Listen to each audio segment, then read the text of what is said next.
What's up? It's your girl Reemarkable, and I'm here rocking with the Progress Report. The Progress Report.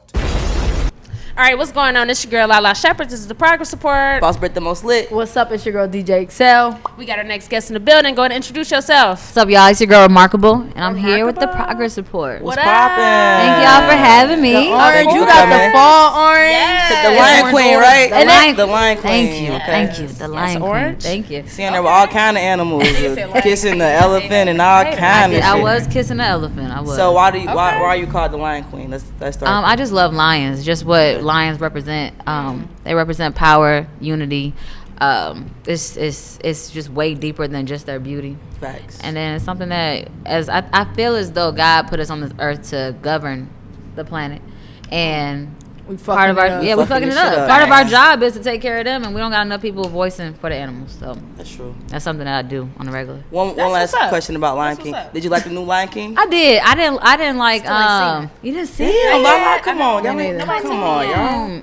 We gotta go then. Come on, I'll go see it again. I want to go. Okay, we can go. But what didn't you like? Oh, I didn't like. I felt like the first Simba from the kid Simba from Lion King. He hit them notes like crazy from the first cartoon Compared to the second. compared to the second one. Now he could sing, but okay, so I thought he did. She's So the you know queen, though it is. So Okay. she over. so you know the kid that played Michael Jackson in the American, Okay, yeah. So he was the voice of the first Simba. Okay. Okay, I didn't know So that. he can, So I think that his voice was a little bit better. I was just expecting like certain notes to be hit. I'm like, Okay. it was there, but it wasn't there. Yeah. So that's only That's thing. But I think that not was good.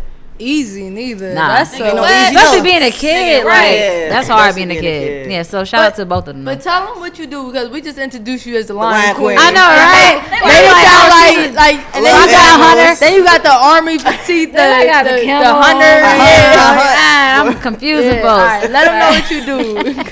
I'm a rapper, so that's what I do. That's what I really do. But I'm a speaker. I'm a person that I'm an influencer. So not an influencer like, oh, she on Instagram, she popping. Like I influence people by what I talk about, who I am, what I do. So that's who I am. That's dope. Dope. Well, okay, back to lions. Are you a Leo by chance? I'm not. I'm an Aries. Interesting. Yes. I got a lion tattoo on my stomach, so I fuck with the symbolism of what lions represent too. You're but not a Leo. I'm not. Okay, cool. Okay. I just you like. couldn't fuck with Okay. I just always get that. I be like, nah, I'm an Aries, like just because I like lions. So For sure. So I'm supposed to like Rams.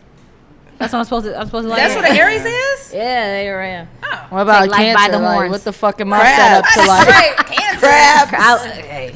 All right, Mr. Krabs. Right. You gotta relax. Okay, so music, rapping, and all that good stuff, and also too, you was on Growing Up Hip Hop Atlanta, Let's right? go backstory. Yeah, let's Okay, just give you a whole introduction you know, real give quick. us the official. Go ahead. Dang, I gotta do this again. What's You up? gotta do it. You know, every No, interview. I'm saying like, you know how that go. tell Just a little us, you background. know, like where you came from. Okay. You know. Well, I was born and raised in the A. I'm from the East Side. Okay. Grew up in Decatur, Kirkwood area. Too. Okay. Went to Towers High School. Graduated. Towers. Towers Titan. Shout out to my school on Glenwood. Okay. We were some roughnecks. So yeah. But I'm proud to be a Tower Titan. God damn it. Okay. It really helped me be who I am. Because we didn't have much, you know. And growing up, I didn't have much. Contrary to what people believe, because of who my father is. That's another thing. My father is legendary. The Eazy-E. fucking legend. Easy. Hold on. You just gonna just. Cause it's my daddy, so I be like, "It's my daddy," but Yeah. I get it. Like I gotta Eazy-E. get used to that. And people be like, "Wait, hold on, pause." I'm like, "That's daddy." Like Yeah. that's just what I Facts. rap every day. I was in one year for Halloween. I'm gonna show you. For real? They salad just That like was them. funny as fuck. I had a drink on That was thing. For real? funny. Yeah, Dang, I had gotta a- I had see a that. Raiders hat on. It was Yeah. funny. Yeah, you- I got I shit. want to Yeah, see you that gotta shit. show That was her gonna that. be cool. Facts. That's cool. But yeah, so my father's a legend. I didn't grow up with my dad's side. I grew up, like I said, here in Atlanta. So I'm not from Cali. A lot of people think I'm from Cali. Not from Cali. I'm from the A. And again, like I said, I struggled. I didn't really have what you would think a celebrity child would have. I grew up in and out of the system. I've been homeless, been starved, and slept outside, like on some real shit. I had a son, my son is 10 years old. I had him when I was 16. Okay. So I grew up fast. I had my own little spot when I was like 16. I had no choice, and now I take care of pretty much my whole mom's intermediate family. So like my brothers, my sister, my mama, and what I do in my music is how I feed them, feed myself. That's dope. Can I ask you how old were you when he passed? I was not even 2 yet. Oh, okay. Yeah. So that right there helps the perception of everything. Right. You know what I mean? So, I don't know. Like after he passed, like you didn't benefit, like you didn't get any profits. Right? No, because to be real, when it come down to my father's death, it's a lot of controversy about that too. Because a lot of people believe that he was just promiscuous and ended up getting AIDS and passed away, but that's not what it was. It was just a whole different situation. So when the incident didn't happen, when my father did pass, my mom, she was scared, and she packed up, left, and that's what it was. And then she was dealing with a lot of stuff herself, just with his passing, thinking that things was going to happen to us. My mom got on drugs, and that's how I ended up getting in the system with my brothers, and that's just how that life started. So it started at a young age. Well, let me just say, my mom, like, she always played anything music from the East Coast to West Coast rappers, Midwest, everything. But Eazy-E was definitely one of my favorites coming up. So just I'm sure you listen to his music, right? So what was some of your favorite songs of his? My favorite song is Real Motherfucking G's. That's my favorite one. That's my shit. I love that's my favorite one. The crazy thing is when my mom she always told me who my dad was. Okay. I always seen pictures of him. She always like, your dad, this is your dad, this is your dad. But she never told me that my dad was Eazy-E. Really? Until I got older. Shit. Wow. She always went to the movies and was like, hold up, wait a minute. No, she told NWA. Actually, my dad, it's a crazy story. My uncle, I call my uncle's name is Rab.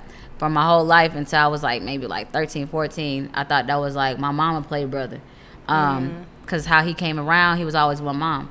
So he always be like, oh, you look like E, you look like E. And I'm just always like, okay, he must have really knew my dad a little bit, but that was my mama brother, quote unquote.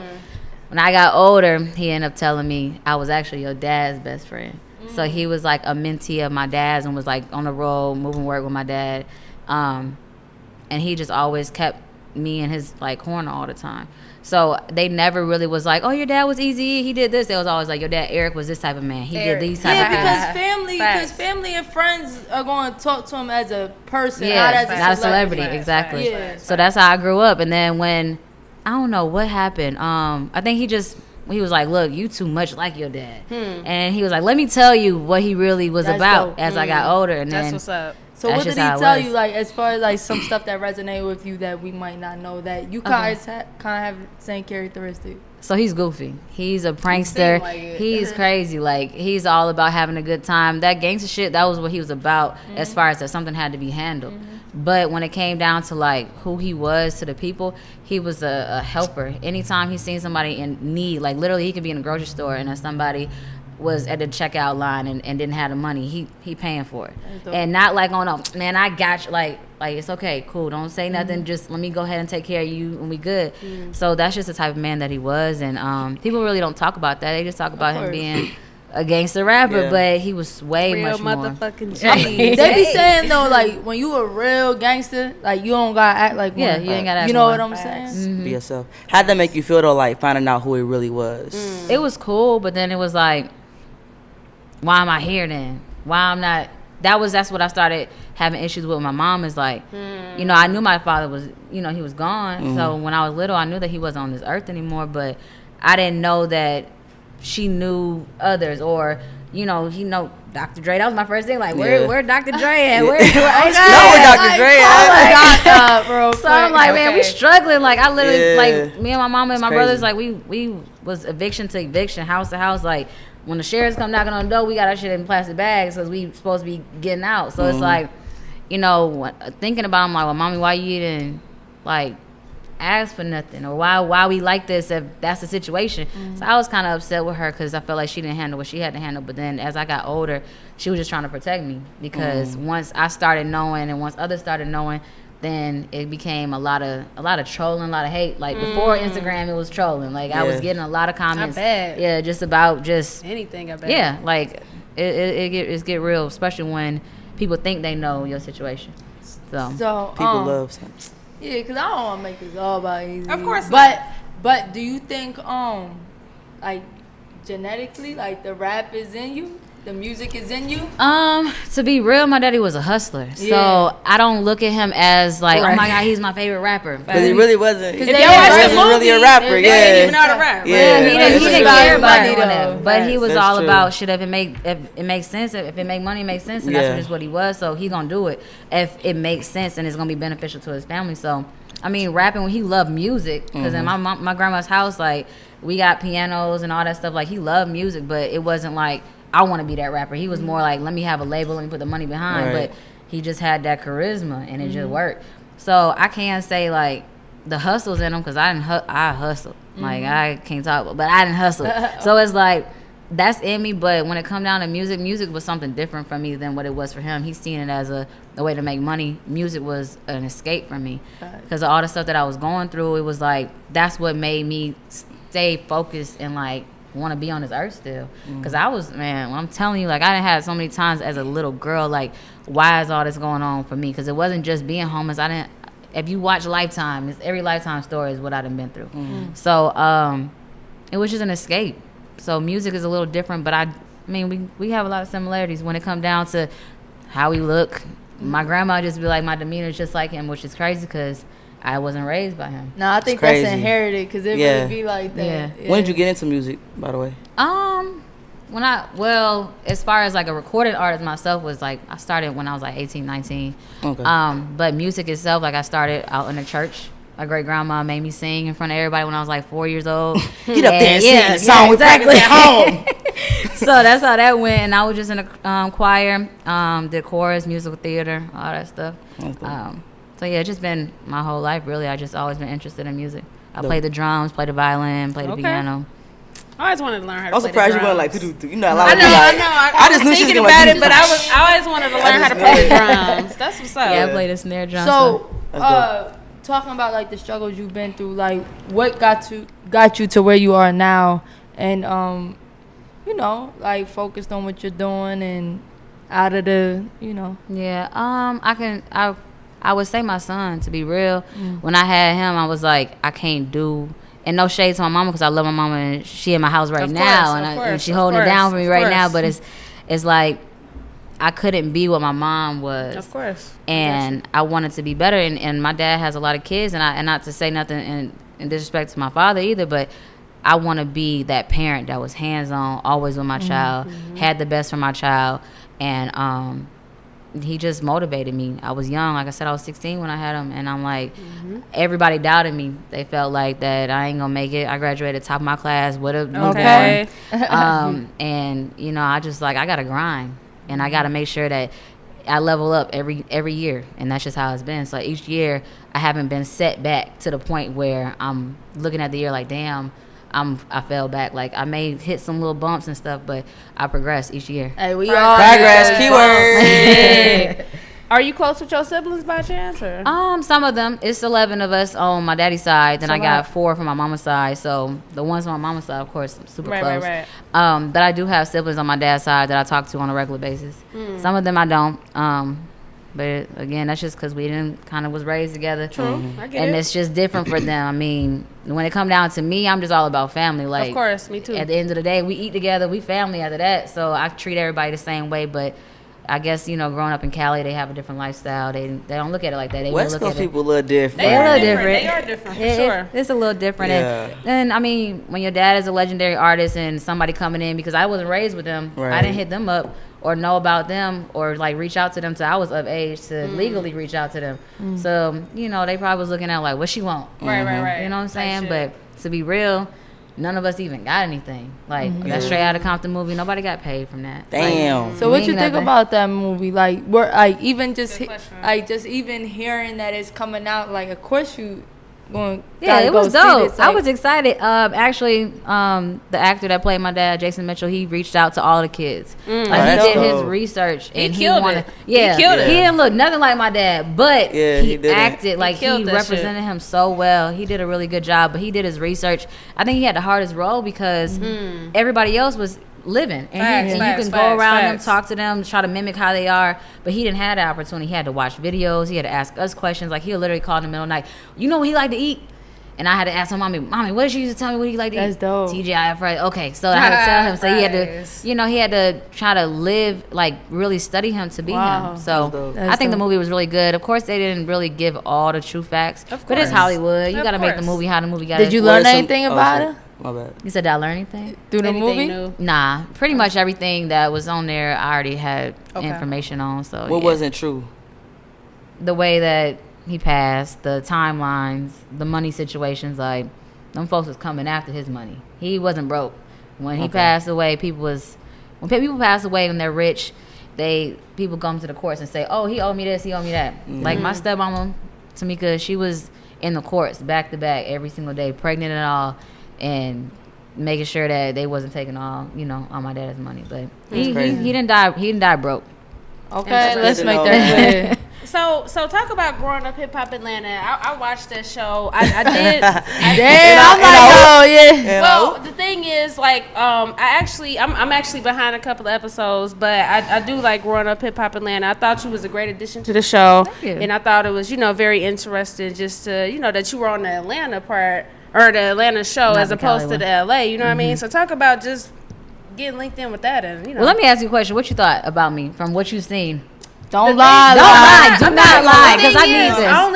I only watched the episode number 5. So like I said, I'm behind. Oh damn! I know. But no, I you liked was you on on that a one few. episode. I thought it was interesting that you came in. Like I said, I think I still need to watch the other episodes to see the ending of how you were introduced. You seem like you not cool. happy. You weren't portrayed the right way. It was cool, but at the same time, A lot I of can people see say your that. frustrations. But see, with me, like I said, I always looked up to Eazy-E, so I think with me, I was more just surpassed, empathetic. So it was kind of different from my perspective, but I can kind of see how like your character was kind of brought on strong. But I understand it's TV, it's reality. So how they make you look? Yeah, how they make you look? Because we ain't seen it, so how they make you look? They made it seem like I was entitled, like I was like this diva bitch, and I'm like totally not that. Right. So that really made me mad. 'Cause it was like, let the world decide how they feel about me, about who I actually am. Because some people are not gonna like you. You can be the best person on the earth, and people are like, I don't like that person. Yeah. And I'd rather people decide off of that, and then them trying to control the narrative to say like, well, she's always late, and she's always doing this, and she don't it's just, I don't know. So I don't want to that's dog them, but it's. But I'll be feeling like, because I haven't seen it, so I can't really talk too much. But like, they can only do so much of narrating your character, other than the stuff that's shown. You would think. So like, you would think What that, is like the green screens? Like what is not it? even that. It's not that. So anything that come out my mouth, it was never like flaw. Okay. But then what they would do, they would chop it, and then they would make it seem like either I didn't say shit, or I only said something. Damn. Just enough. Yeah. So it's like The way they it edited seems like I didn't have my boyfriend with me, and they got us arguing. But he in the next scene with me, and they cut him out to make it seem like we ain't even Like together make no up. more. Yeah. So it's like he sit on the couch like, wow. like we was literally walking. We in. made up that night. Exactly. I didn't even start arguing. So what do you think about TV? Because I know it can hurt and help your career. Right. Sometimes it helps people's career, but hurts their personal life. Yeah. What do you think about it? And we hear a lot about it with Love and Hip Hop, but maybe growing up hip hop. Personal life, everybody know that I'm solid. Like my whole team and anybody that know me, just because I've been in the streets and I just always been the same way. So they know who I am. So they kind of made them mad. It was folks like, man, I'm finna come get at the brat. And I'm like, nah, you can't do that. Cause Not it's not really the her. That's funny. Because it ain't even her neither. It's like the editors and stuff. So it's like, you can't do that. But so my personal life was cool. And anything that I found out, if I knew anything pre-hand, I let people know. So they knew what was going on. But when it comes down to like, I guess being on TV and like the only thing I could say personally was it really kind of hurt my feelings is as far as how they try to portray me, because I thought that we was all on one page. And you get played. That's and what a you lot of like, people say. And you don't see it till it airs. You don't see it till it airs. Right. So I was like, I would be getting mad, and my boyfriend would be like, "It's okay." I'm like, "It's not okay. It ain't you. It's me." Like, so that's the only thing that I could say that it kind of stirred up stuff at home, just because I was like, that ain't me. Like, I'm not flawed. Like, I would never be flawed. Like, I live by that. So that was hard, but Do you think it helped? Listen, I done got some free. Let me tell you, I done got some free shit. Okay. Let me tell you. So, and it's sad. Look, we need to know. Free It's shit always sad, good, though. okay? Now, What this deals is we ain't got? Not even that. Like, it'd be like pity shit. And I'd be like, damn, this shit is sad. Like, I was leaving a fashion show for my homeboy. And I was like, I'm thirsty, but nothing's open by where I live at. So I was like, well, the only thing open was Cookout. So I went to Cookout, got me a shake. And I was like, well, maybe I'll give me some little cheese bites. Got me some cheese bites. Okay. I roll up to the window, and I'm handing my card to the lady, and she goes, oh, you don't got to pay. I said, why? She was like, oh, some guy paid for you. He just, he said he was going to take care of you because he felt bad for you. Oh, damn. Oh, hell nah. I was like, dang. What? Like, you know what? I hate how they made you look on that show. Let me buy your wings for you. So then I was like, okay. So she gave me my food or whatever. And when I was driving off, the car was still there. And he was like, roll down the window. And I was like, oh, damn. He gonna try Now to you holler at got me. like say Like, something. oh, Lord. So then I rolled down the window. He was like, I just want to tell you, I'm so sorry how they doing you on the show. Like, I can That's sense crazy. I've been following you. I can sense you genuine. That's So I just crazy. wanted to make sure you was straight. You straight? Yeah. Like, I'm like, nigga, no. I want a number two as well. He was not Tenders. He was not taking care of me at Cookout. Okay, let's make that clear. It's good that some people still could read that you're a good person. Yeah. You know what I'm So saying? it's a catch-22 because I get some people like, you should have did the boot camp. Like, y'all watch, and it's BS behind that too. But I'm like, bro, y'all don't understand. Like, all this shit, like, it's not scripted, but it's kind of like, Manipulated. yeah. Okay. What's one misconception that you would like to address? I'm just real. Shit, Okay. I'm humble. Like, I ain't never been nothing other than that. So that's the biggest thing is that I ain't entitled at all. I ain't never had shit to be entitled. Straight up. So I'm trying to get it now. What's something that's important for you? You know, just moving forward with your career and just your personal life too. What's important? Definitely just building good relationships. That I see in the industry a lot. It's a lot of snake moves that happen. It's awful. And that's what anything, TV, music. I see it in every avenue. And you know, I just want my relationships to be genuine. So I pray to God all the time to keep me humble, keep me in the right positions, put me in the proper positions to help others, and just see things for what it is, and you know, not get blinded by the opportunities or anything like that. So that's really big for me, is just stay focused. Got you. And what's up with your music? Right. So I just dropped a single produced by 30 Rock. Hey, you your know drummers. okay, Yeah, he the homie. Okay, yeah, that's what dope. it is. I've He's been super cool with him for a long time. He's very talented. Yes. And he just came to me one day, was like, look, bro, you fine.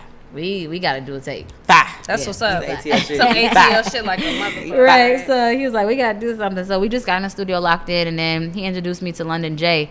And London J is a writer. One of the best writers, for real. And I write all my own music, like, from day one I have. But when I met him, you can't deny a genius. Like, so he was like, look, sis, let's collab together. So he get the hook down, and I get the verse down. We just boom, boom, boom.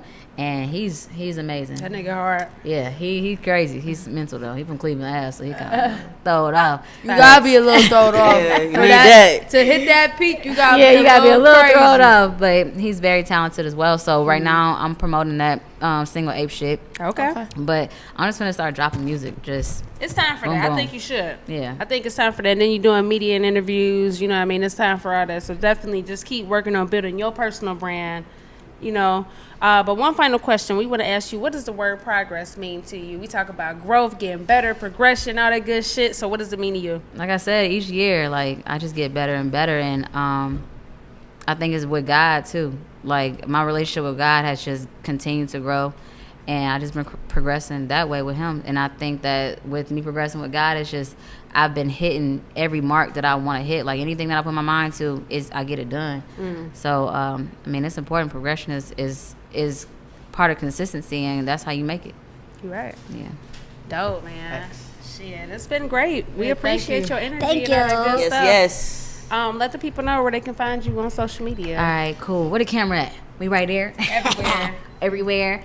Y'all can find me on Twitter, Instagram, Facebook, all that stuff at I Am Reemarkable. That's ReeMarkable. It's the Progress Report, y'all. Yeah.